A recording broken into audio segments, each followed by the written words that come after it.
নমস্কাৰ জনাইছোঁ। এতিয়া বৰ্তমান আমি আছোঁ আসাম টুৰিজম ডিপাৰ্টমেণ্টৰ আণ্ডাৰত অহা ৱেচাইড এমিনিটি চেণ্টাৰ। এইটো ৰঙিয়াৰ পৰা 1 কিলোমিটাৰ আগবাঢ়ি আহিলে উদিয়ানা বুলি জেগাটো আছে, ইয়াতে স্থিত। বৰ্তমান আমি ইয়াতে আপুনি চাব পাৰে আমাৰ পিছে ৰাইজ মেল বুলি বেংকেট হল এটা আছে। ইয়াতে আপ টু 100 মানুহ আমি এটা পাৰ্টি হোষ্ট কৰিব পাৰোঁ।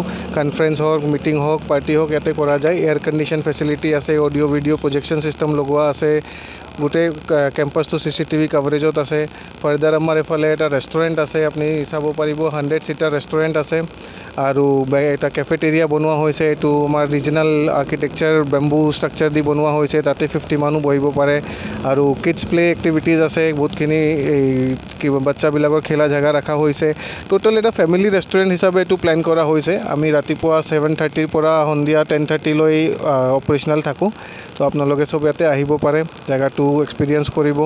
ৰাহি আমাৰ ইয়াতে জেগাটোৰ নাম দিয়া হৈছে। ৰাহি বুলি ক'লে এটা ৰাস্তাত গৈ থকা মানুহ, তো বিকজ এইটো ৱেচাইড এমিনিটি চেণ্টাৰ হয়, সেইটো দি ৰিলেট কৰি আমি ৰাহি নামটো দিছোঁ।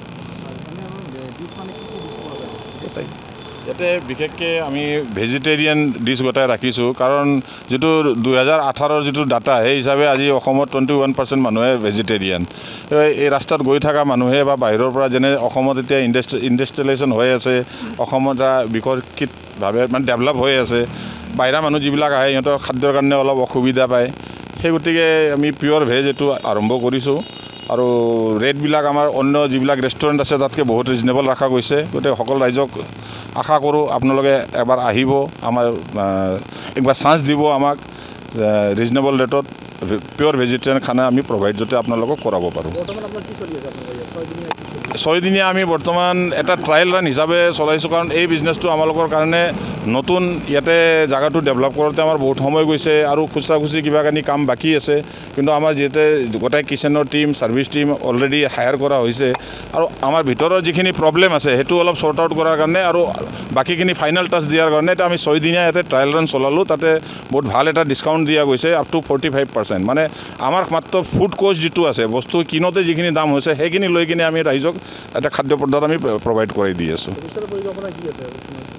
ভৱিষ্যতটো এইটোৱে যে এই জেগাটো উদিয়ানা অলপ আৰু ডেভেলপ হওক, ৰাইজক যাতে পিয়'ৰ ভেজিটেৰিয়ান খানা আমি ইয়াতে দিব পাৰোঁ।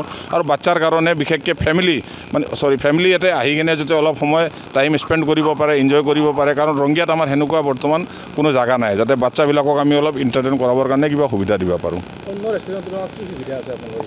ইয়াতে আপুনি যদি অলপ চাৰিওফালে যদি চাই, আমি ইয়াতে ট্ৰাম্পলিন বেড, বাচ্চাৰ যিটো জাম্প কৰা খেলাৰ হিচাপত সেইটো ট্ৰাম্পলিন বেড লগোৱা হৈছে, চুইং লগোৱা হৈছে, চিছো আছে।